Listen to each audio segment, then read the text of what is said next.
your source for everything paranormal. Parax. Throughout the ages, history has been altered by word of mouth and the misrepresentation of those who might not have been present when some of the world's most significant events took place. Channelers Barry and Connie Strohm bring through the spirits of those who actually witnessed or took part in these historical events and lets them tell their stories in their own words. Welcome to Channeling History. And now, here are your hosts, Barry and Connie Strohm. Good evening, everybody, and welcome back to Channeling History. We're the only show where all of our guests are on the other side, and we're brought to you every Sunday night on the Parax Radio Network. I'm Barry Strohm, your host, and I will be doing the channeling tonight. And I'm Connie Strohm, your co-host. I will be asking the questions of our spirit guest tonight. Last week, we channeled the spirit of Alexander Hamilton, one of our founding fathers. He gave us insight into the sacrifices of those that founded our country. The interview is on YouTube channel, and we think that you will enjoy it.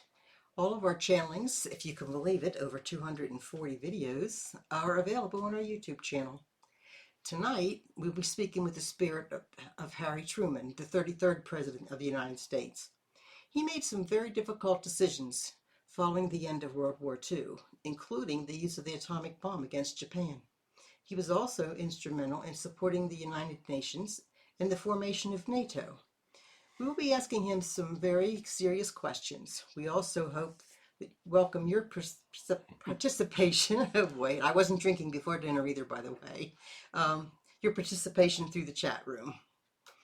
Okay, we never know what our spirit guests are going to say, so it's always prudent to include a disclaimer. And I would point out that Harry was known as Give 'em Hell Harry, so the opinions or statements voiced on our show are the channeled words of the spirits, do not necessarily reflect our opinions, those of the Parax Network or our sponsors. Now, we're currently doing a couple podcasts. We're doing a weekly message from Jesus, and we're doing another one called Eternity Speaks, and that's all available also on our YouTube channel. I would like to thank all of you that take the time to listen to our show and even join us in the chat room. We get some really good questions out of there. Please tell your friends about it so we can continue to grow our audience. We'd like to get this education out there. Okay, before we channel, we always say a prayer of protection. Prayer was given to us by the spirit guides when we first began to communicate with the spirits. So Connie's going to say the prayer, and we'll be able to get on with the questions for President Truman. God, please grant us your wisdom and protection. Grant us the knowledge that we can handle and keep us safe from all things that will harm us. Keep the messages positive and pure love. Keep us safe from our egos. We ask these things in the light of the seen, the unseen, and the honesty of God. Okay, Connie, I was looking forward to the show tonight. When I made up the questions, I was actually amazed at how many things that President Truman did for us. So let's begin. Okay, Harry, thank you so much for joining us this evening. Would you like to begin with a message? Yes, I did. I was simply a country boy, grew up in Missouri, and became president at a very, very difficult time. It was the final days of World War II. We were in the process of finishing the war in Europe. Japan was still putting up a lot of resistance, and we worried greatly about how we were going to end the war. There were many economic problems in our country. As you know, the Soviet Union was about to create much upheaval in the world. China was having a civil war, and North Korea was going to attack South Korea. So it was a very, very difficult time. I'm not making excuses, but there was a lot that took place during my presidency.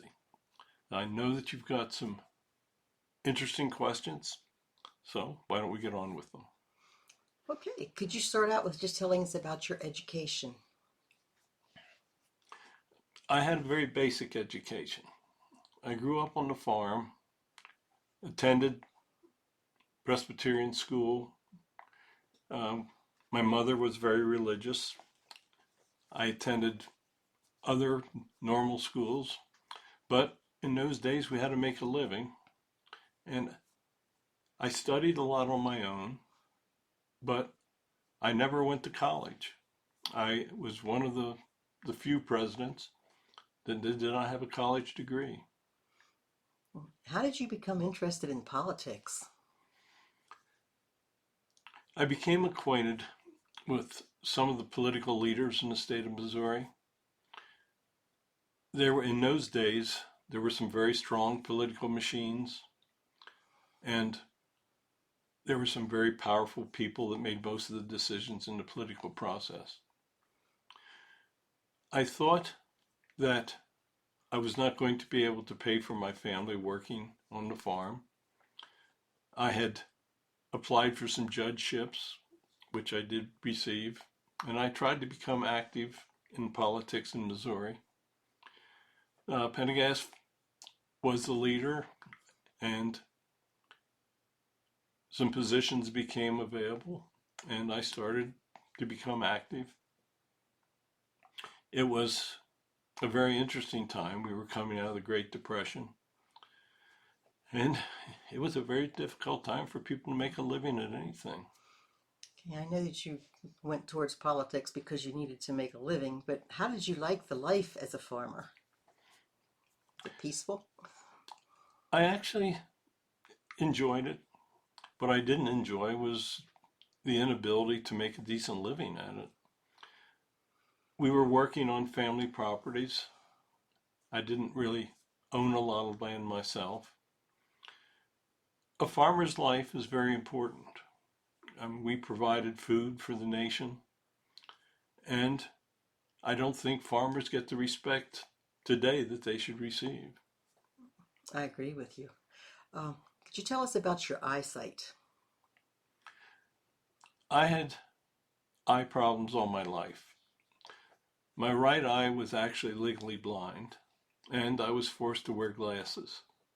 It created quite a few problems, especially when I was trying to get into the military. The first time I took the test, I actually flunked it because of my eyes. I took the test another time and memorized the eye chart, and that was the only way I was accepted into the military. Oh, so that's how you passed the physical. Okay, that was my next question. You're good. You're psychic, I guess. Tell us about Bess. Bess was the love of my life. We courted for many years. World War I was a problem. In the beginning, Bess did not accept my first proposal of marriage. I think she felt that I wasn't going to have the ability to support her. And in the beginning, it was very, very difficult. She was a strong support. I could trust her for sound advice. And during the years in the presidency and in the Senate, I relied heavily on her. We would discuss things. When you go to Washington, you find out that there's very few people you can trust. Even in my day, there were many that would stab you in the back. They'd look you in the face and lie. Bess was a person that I could discuss things with. Okay, tell us about your service in World War I. I was activated.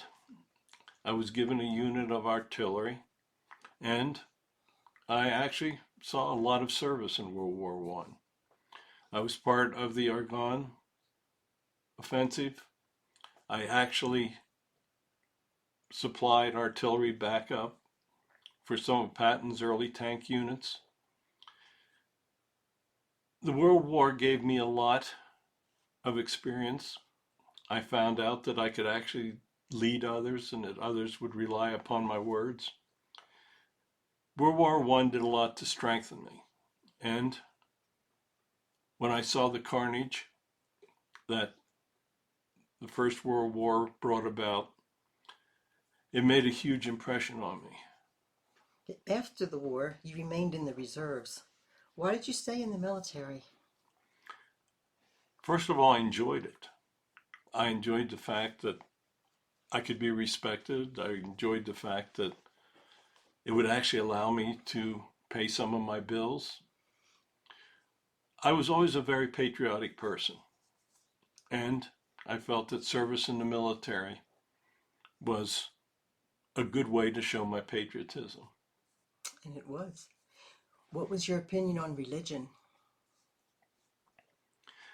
I always believed in God. There was never any question that there was a God in my mind. I prayed every day. I asked for guidance, but I didn't exactly like the concept of the organized religions. I felt that there were many problems with it, and I felt that there were things that were very, very difficult for me to believe in the Bible. Believing in God was never a problem, but believing in some of the organized religions was.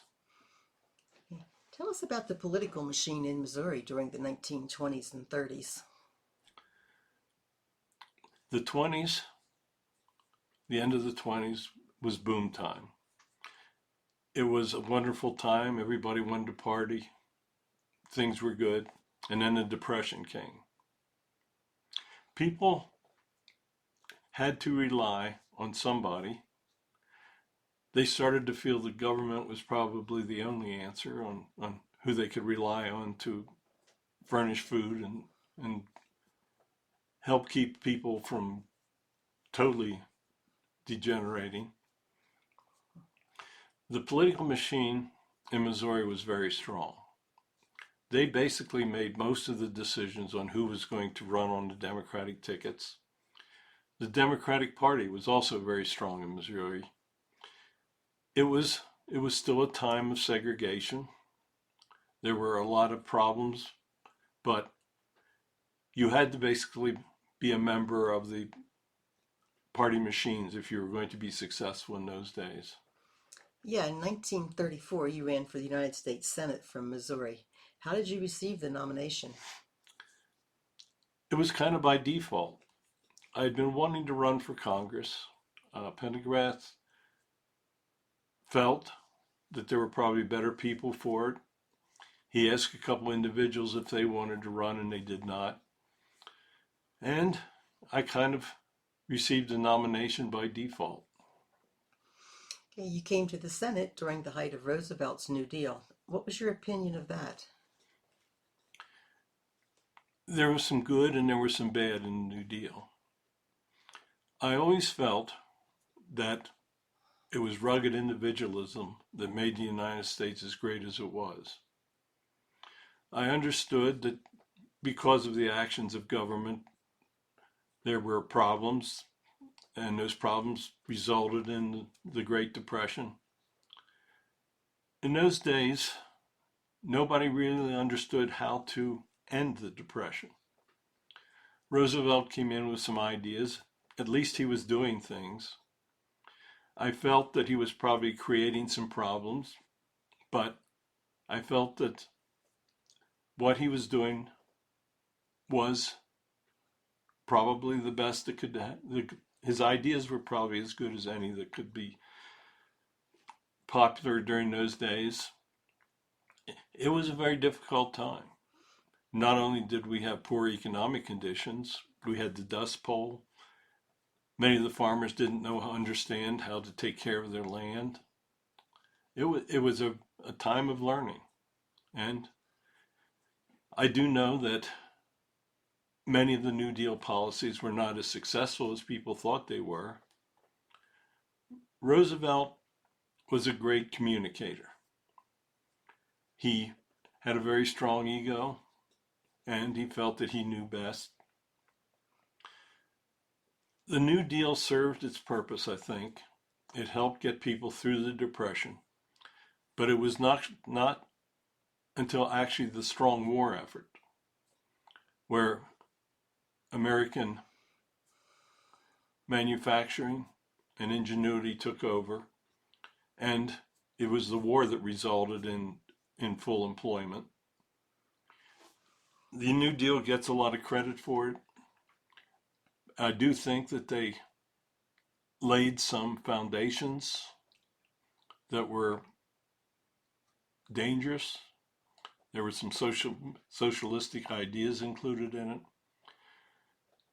As I said, I always believed more in rugged individualism, but I think that the New Deal, all in all, was relatively successful. How was your relationship with President Roosevelt? Not very good. He actually did not pay a whole lot of attention to any of my suggestions. There were times that I would try to speak with him, and it was very difficult. Roosevelt was a very strong individual, and he had many people that were very close to him. And I was actually outside that group. So he was actually fairly cold towards me. Okay, you came to the Senate. Oh, shoot. I'm going back and forth too much here. Um, what was your main contribution to the U.S. Senate during World War II? There was much fraud during the World War. People were taking advantage of the country. I served on committees that helped to illuminate the waste. We actually had many people that were stealing from the government. We got some indictments against some of them. Some of them actually went to jail. We actually saved the country billions of dollars through the investigations that were held by our committee. During Roosevelt's third term, Henry Wallace was his vice president. Why did Roosevelt want him replaced on the ticket when he ran for this fourth term? The war was coming to an end. People were very tired. They had done all they could to win the war and support the war effort. Wallace was extremely liberal in some of his beliefs, and it was a feeling that a more conservative Democrat with policies that were more middle of the road were going to be successful. No one had ever run for 4 terms before. There were many that were worried about whether Roosevelt was actually going to be able to win the election. It was obvious that his health was declining. And once again, there were several people that were suggested for on his ticket. He finally decided that I would be acceptable to him, and I was placed on the ticket as vice president. Okay, and did your relationship get any better when you were vice president? No, he still pretty much ignored me, but at that time his health was rapidly declining. I did not totally understand just how poor his health was. He did not do a whole lot to keep me informed of what was going on. It was a very surprising phone call when they called me to the White House to tell me that he had passed. I really had not expected that his health was as poor as it was. I really believed that I would possibly be taking over much later in his term, but all of a sudden, after several months, I was being sworn in as president. Yes, you were only vice president for 82 days when he passed. Did you feel that you were qualified to be president in such troubled times? I actually had a lot of doubts. I knew that they had not brought me up to speed on a lot of the things that were going on in the world. I had learned a lot through being on the Senate committees. I had worked very hard, and I knew that I would do my best. It was a difficult learning process at first. It was a very, very difficult time. But I really came to enjoy the position of being president. I actually considered running for a 3rd term myself. Okay. What was your opinion of the press at the time? I had a very low opinion of the press. I thought that they were doing much damage to the policies that we were trying to introduce. I think that the press made it very difficult in many instances, especially after the death of Roosevelt. The press became much more aggressive towards us. We had many, many problems, and as today, members of the press had their own opinions how things should have been pursued. I never liked the press, and I see that they haven't learned to be more likable in present day. You think? Did you know about the atomic bomb before you became president? I did not. It was a well-kept secret. They had not even told me about it. And after I took over, I was very surprised to find out that they had actually had two bombs that were operational. And we had a large discussion on what to do with them. Oh. What was your opinion of Joseph Stalin? I never trusted Stalin. I knew his reputation. I knew that he had cost the Soviet Union millions of lives. I knew that he was brutal, and I knew that he was a communist. But I did not want to create a situation where we had to face him in warfare. I know there were those of our generals, such as Patton, that wanted to handle the situation militarily while we had our forces in Europe. But keep in mind, we still had to face Japan, and we did not at the time know how that was going to take place. I never trusted Stalin. I wish that I had pushed some things harder. But keep in mind, I had just taken over as president. And all of a sudden, I was sitting down with the most powerful people in the world. It was a learning process. I trusted him where I shouldn't have, but that's history. Yeah, you mentioned Patton. One of our listeners would like to know if you were aware of the attempted assassination of Patton. I had heard rumors that there was more behind Patton's death. I did not actively participate in what took place with General Patton. I knew that there were many members of our government that feared that he would be running for president. I did not totally understand what was taking place with him. I am very sorry about what took place. If I had known truly about what was going to happen, I would have stopped it. What was your opinion of Winston Churchill? I thought that Winston Churchill was one of the great leaders of our time. I don't think that Great Britain could have survived the war without Churchill. I was very surprised at the end of the war that the British people removed him as prime minister. When I went to Potsdam, their election was taking place, and Attlee actually replaced him at the meeting. I have nothing but the great respect for Churchill. As I said, I don't think Britain could have survived the war without him. Okay. What do you regret most about the Potsdam Conference? I regret that we did not assure ingress and egress into the parts of Germany that were going to be held by the Allies. Stalin cut us off.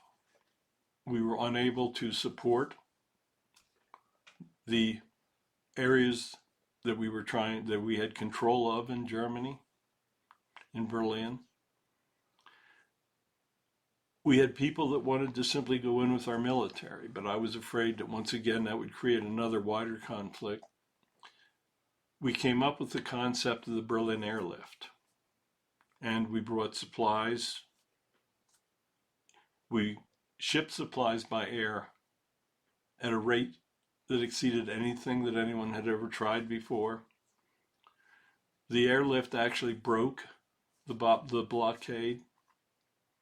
I wish that I had had more experience at Potsdam. I wish that I had resisted some of the things that Stalin wanted. And I'm sorry that I actually believed some of the things that he spoke of. Tell us about the decision process that went into using the atomic bomb. The bomb was an unknown factor. We knew that it was going to be highly destructive, and we knew that we would be taking many civilian lives with it. Our generals were saying that if we invaded Japan, we could expect to lose 250,000 of our soldiers. It was a tough decision to use the bomb because we knew that we would be basically destroying a large amount of their civilian population. But keep in mind that the civilians strongly supported the Japanese war effort. We felt that the only way that we could force them to negotiate was by showing them that we had the ability to destroy them and basically reduce the country to rubble. They never realized that we only had 2 bombs available. Did you ever... I'm sorry, sir. It was a very, very difficult decision for us. I wish that I'd never had to make that decision. I still firmly believe that what we did was right. I could not conceive of losing another 250,000 of our brave soldiers. We had asked them, we had tried to negotiate with them. They had refused our attempts to negotiate. We had bombed them, and they were standing firm. In the final analysis, I made the decision to use the bomb, and I still do not regret it. Okay, now that you're on the other side, do you see any of the souls that were killed when you ordered the use of the bomb? No, it's not like that over here. Even though we did destroy many lives with the bomb, we were protecting the innocent of our country. I was not judged harshly for using it because I had saved the lives of 250,000 of our own soldiers. Don't forget the Japanese had attacked us first. That is true. Okay, did you have any interaction with aliens when you were president? We had heard reports about aliens. There was no doubt in any of the government's mind that there were individuals from other planets that were interacting. You had heard stories of the Foo Fighters. Many of our boys had seen interactions. We had actually had some support of aliens in assistance with some of our scientific projects. There is absolutely no doubt that aliens exist, and the presidents have known this for many, many years. Okay, Connie, let's take ourselves a small break here, and we will be back in a little bit. Don't go away. Channeling History will return right after these brief messages.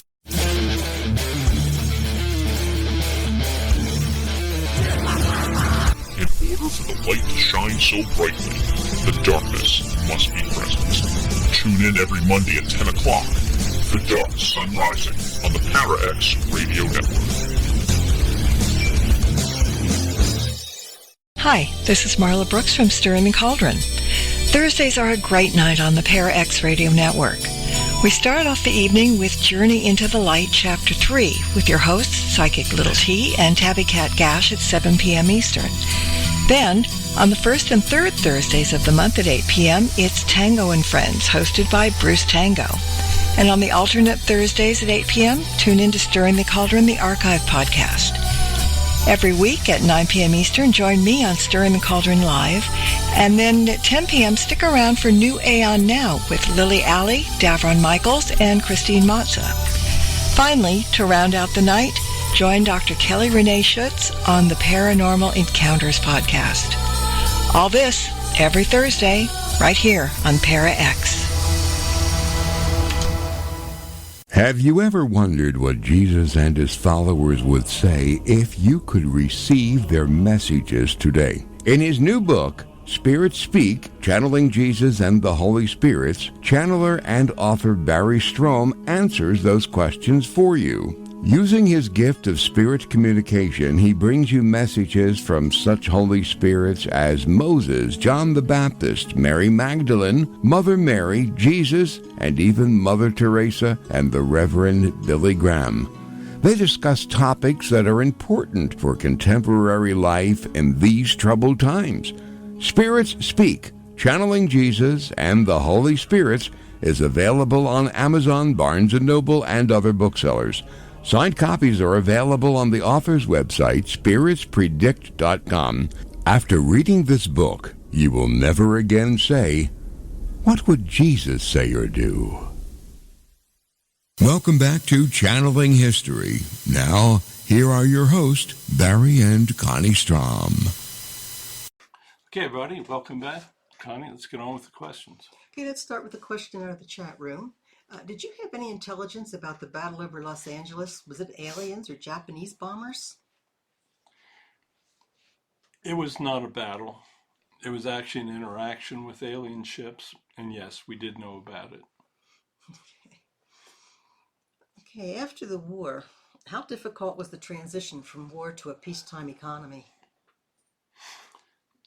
It was extremely difficult. During the war, we really hadn't given it much thought because we were focusing on winning. We had many women that had joined the workforce out of necessity. The men were returning and they were looking to take their jobs. Many of the women did return home, but it was a very, very difficult time. It was a time of inflation. It was a time of shortages. The country was on a war footing, and it took us 4 years to obtain the footing that we were on. And it was not easy to turn the economy around. All of a sudden, we had to stop making tanks and airplanes and make items that the consumers wanted. It was a difficult transition.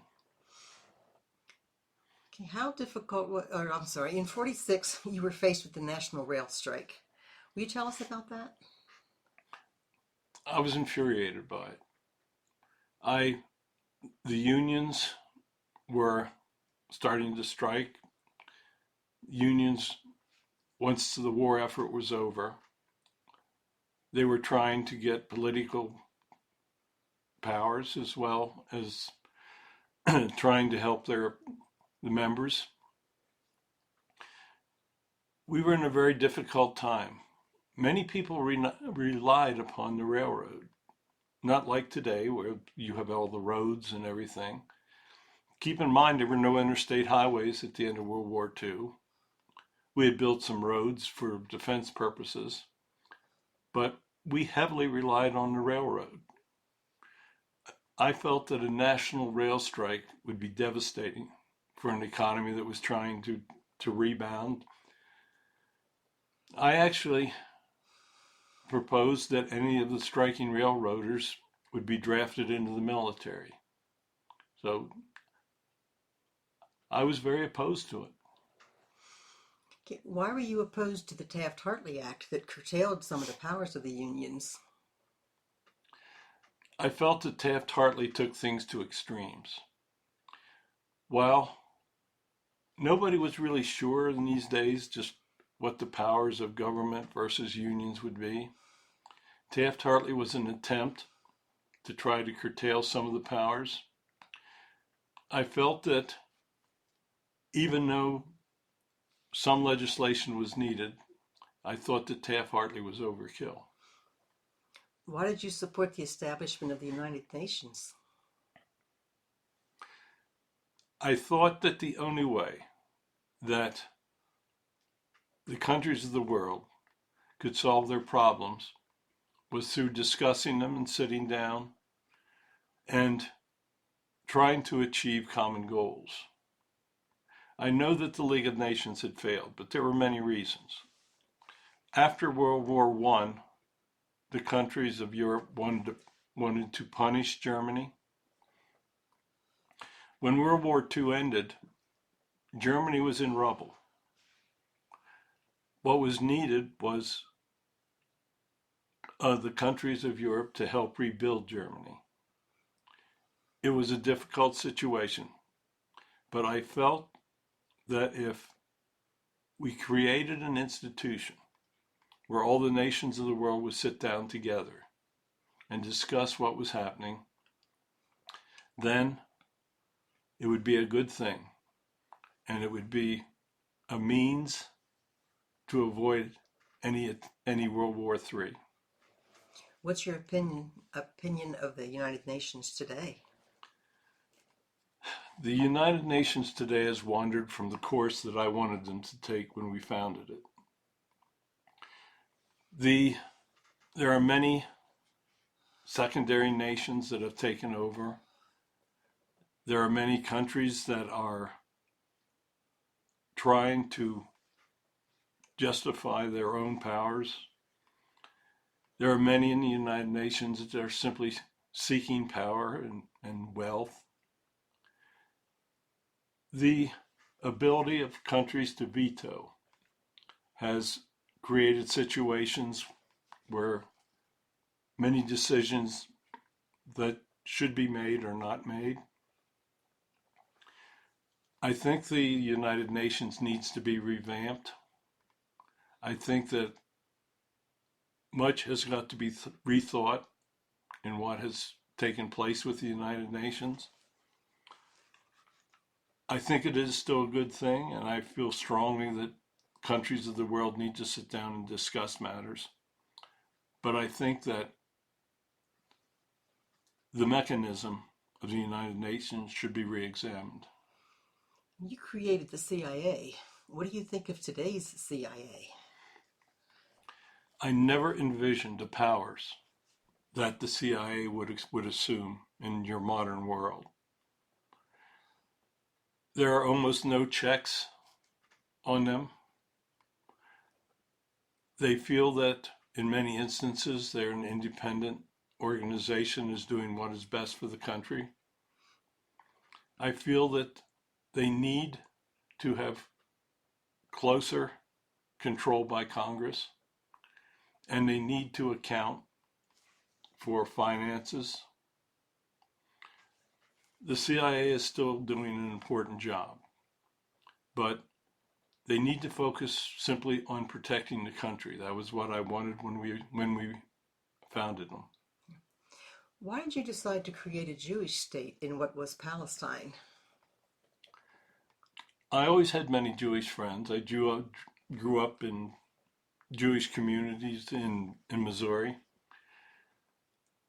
I was horrified by what Hitler had done to the European Jews. I felt that they truly deserved to have a country of their own. I felt that their historic Holy Land would be the place for it. And I truly wanted them to have an independent nation where they could live in peace. Why did you feel you could send troops to the Korean War without the approval of Congress? It was a United Nations effort, and I felt that I could support the United Nations without having the approval of Congress. Why did you fire Douglas MacArthur? MacArthur had many of his own ulterior motives.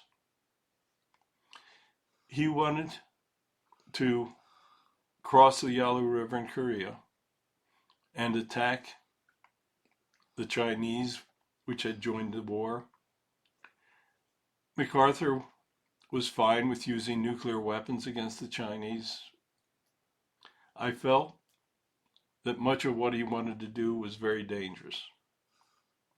The one thing that I tried to do throughout my presidency was avoid World War III. There was so much going on in the world. The Soviet Union was becoming a real challenge. The Soviet Union had tested their own atomic weapons. I felt that it was not a time that we could take on a country as large as China. I wanted to negotiate a peace in Korea, and I wanted the hostilities to end over there and not be expanded. MacArthur, sometimes I did not feel he was the smartest person. I felt that he had wasted lives with his campaign in the Pacific during World War II. And I just finally got fed up. I underestimated his popularity, and it was probably a large mistake for the way I handled him.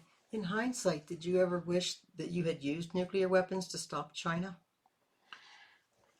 No.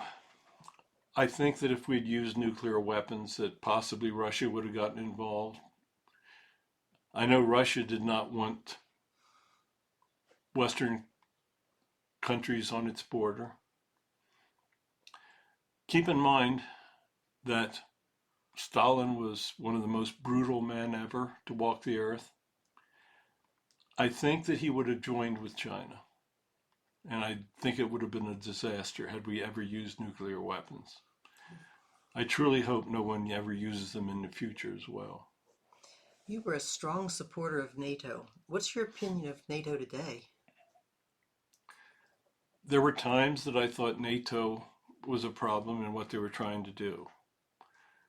I feel that NATO is the only true check against Russia. What you're seeing today in the Ukraine is Russian expansionism, and I think that what he has accomplished is to strengthen NATO. I believe there will be other countries in the future, such as Sweden and Finland, that will join NATO. And I think that NATO is going to be one of the powerful forces in the future. How do you think the war will end in Ukraine? That's a difficult question. Even though we have access to some information over here that we're not allowed to speak about, I do not believe that the war in Ukraine will end up in any type of nuclear holocaust. Keep in mind that even though Putin has the power to command and to order a nuclear strike, the individuals that would carry out that strike would realize that it'll be their death and the death of their families. I think that there are people in Russia that still have some common sense, and I can't imagine the citizens of Russia wanting to commit suicide, which it would be if they used nuclear weapons against NATO. Yeah. What do you see as the future for Russia? I think Russia made an absolutely terrible decision in going into Ukraine. They miscalculated how the world would react to them. Not only are they losing many more men than they ever thought they would, they're losing equipment. The countries of the world are going to destroy them economically if they don't stop. They will not have the funds to rebuild their military. And my honest opinion is that they are going to destroy what they had worked for so many years to build in Russia. During your presidency, there was a civil war between the communists in China and the nationalists under Chiang Kai-shek, in which the communists prevailed, leaving the nationalists with only Taiwan. You refused military aid to the nationalists. Do you think that was a mistake? Yes, I should have supported the nationalists, at least with weaponry. Once again, I did not want to get involved in World War III, and I thought that if we showed support for the nationalists in China, that it would expand. We were already had problems with China in Korea, and we really were trying to be very careful. Do you think China will attack Taiwan?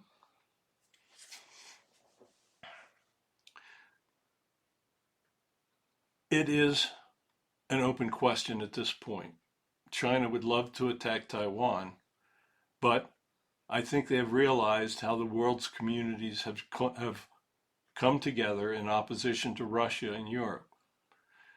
I do not think China is capable of taking the type of economic sanctions that would occur if they attacked Taiwan.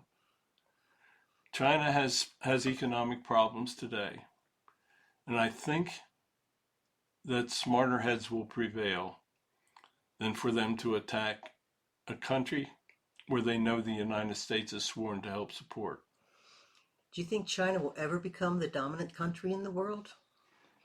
I know that's where they're headed, to what they want to do. They're going to try, but I do not think a totalitarian communist government in the long run can ever become the most dominant country in the world. Okay. How real was the Soviet subversion in our government? Keep in mind that during World War II, the Soviets were our allies. So there were many people that supported the Soviet Union during World War II. There were definitely spies in our government, but it was never to the extent of what the newspapers and Joe McCarthy were ever speaking. McCarthy was only interested in personal power, and he felt that by petrifying the American people, by speaking of Soviet subversion, that he could gain great personal power. It was never the problem that he made it out to be, but there were some spies. Some of them were very successful, and there were some of them that did much damage to our country. I have another quick question out of the chat room. How would you deal with North Korea today? I would continue to keep them isolated. The reality is that North Korean weaponry is not as effective as they want you to believe. They have an economic system where their people are starving to death. There's going to be a time that there will have to be changes for North Korea to continue. They need to be isolated. They need to be sanctioned. They need to not have anyone support them. I would continue to isolate them. I would let them know that if they struck South Korea, that they would be ashes and there would be nothing left. The most important deterrent is for the leaders to know that they will not live through an aggression, and I would make sure that they had that message. When you left office in 1952, your public approval was 22%, one of the lowest in history. Why do you think your approval rating was so low? The people, there was so much going on. We were in Korea. We had problems there. We were trying to solve so many different problems. When I fired MacArthur, I underestimated how popular he was. The people, I think, were just getting fed up. They had been under Democratic governors or governing for decades. The press was doing as much as they could to lie about what I was doing and the decision I was making. It was just a combination of things, but I must admit, when I left, I was not a very popular person. Okay, you were a lifelong Democrat. So tell us what you think of the modern Democratic Party. When I came in to the Senate, the Democratic Party was more liberal than it had ever been before. I was more of a conservative Democrat. I tried to bring conservative policies into the governing. The current Democratic Party is being misled by many individuals. There are still many wonderful Democrats, and if I was alive, I would still be a member of the party. The idea that the United States is a far left country, is totally in error. And the more that they push far left policies, the more they will have problems governing or having their members elected. If the Democratic Party returns to the middle, where most of the voters in the United States live, helps the common person like they used to, help rebuild the cities, help do the social programs that we were so famous for, then I think the Democratic Party can be very successful in the future. But they must be very careful on the path that they choose forward. How would you describe your personality as Harry Truman, the president? I was from the country. I was in the military. I was a very common person. I would often speak with probably a little more profanity than I should have used. I was very direct. I had personal morals, and I thought that everybody around me should conform to the same type of moral programs. I could be quite abusive when people disagreed with me. I think I would just like to describe my personality as being very strong. Couldn't argue with that. When you beat Tom Dewey in 1948, it was one of the greatest come-from-behind political victories of all times. How did that happen? Hard work. I got on that damn train and we traveled throughout the country and we stopped everywhere. We told people that we were part of them. We appealed to the middle class. I explained a lot of the policies that I had followed as president. I explained that Dewey didn't know how to tell the truth, that he would be terrible for the country. They listened, they paid attention, and during the last weeks of the election, many came over to our side, and we kicked their butts. Nobody thought I could win. Absolutely nobody. But what I did is a true example of what you can accomplish with hard work and believing in yourself. People didn't believe in me. I believed in myself. I told my people we were going to win, and we did. Your motto was "the buck stops here." How do you think that phrase applies to modern politicians? I don't think they even heard the words. If you listen to your modern politicians, they don't take blame for anything. They always know how to point their finger at others when something goes wrong. I was a Missourian. I had to take responsibility for my actions. I think that it would be a huge improvement if politicians on both parties would just simply take responsibility for their actions. Do you see any hope for compromise between the current Democrat and Republican parties? Not the way things are going now. Things have changed so much in politics. One of my sayings was that if you find a politician that has grown rich in office, he's a crook. Take a look around at who all's in there from both parties. All they're trying to do is become rich, write books, make money. Many of the individuals in both parties could care less about what is best for the people. When the people start to elect representatives that care about them, compromise will return. What do you regret the most about your presidency, Harry?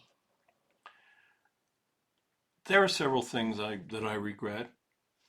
I think that I could have done a better job of handling the unions. I think that I could have done a better job with the MacArthur. I don't regret using the bomb. I don't regret avoiding World War III. I should have probably been stronger against China, but that's hindsight. That's one big advantage of being over here. You can see what your mistakes were. What do you feel was the greatest accomplishment of your presidency? Keeping our country out of World War III, unquestionably. It was an incredibly difficult time to be president. And we got involved in wars, but we never had the world involved in another conflagration such as what took place under Hitler. As you watch from the other side, what advice would you give to our current president? I would tell him that his primary goal should also be avoiding World War III as I did. He needs to be strong. He needs to negotiate from strength. He's the leader of the greatest country in the world. There are those that would try to convince you it is not, but it is. I can guarantee you that from being over here. It is a wonderful country, and the people need to understand that are governing in Congress. Hey, thank you so much, Mr. President. Do you have a final message for our listeners? Yes, I would thank you for allowing me to come through. I would hope that people listen to what I say. I made many, many decisions that are affecting you today. Many were good decisions. Some of them were not so good. But I kept us out of war. I hope that your current governments will pay attention and maintain a strong Army, Navy, Air Force. I hope that they will do what is required to keep the United States as the strongest country in the world. Totalitarian countries are a huge risk. You need to treat them as enemies. You need to sanction them. You need to assure that they cannot do lasting damage. Thank you for having me. Goodbye. If you would ever want to speak again, I would be more than happy to do it. Thank you so much, sir. Okay, next week we're going to do something a little bit controversial. We're going to interview the spirit of the Confederate General Robert E. Lee. He was commander of Southern forces during the Civil War. He was a slaveholder. He's getting a lot of bad press. And we are going to talk to him about how he feels our country is doing today. Submit questions or suggestions to our email at channelinghistoryonparax@gmail.com. Thank you for listening. We are here every Sunday on the ParaX Radio Network. Join us in the chat room and submit your own questions. Thank you so much for joining us again. You all have a wonderful week, and God bless you all.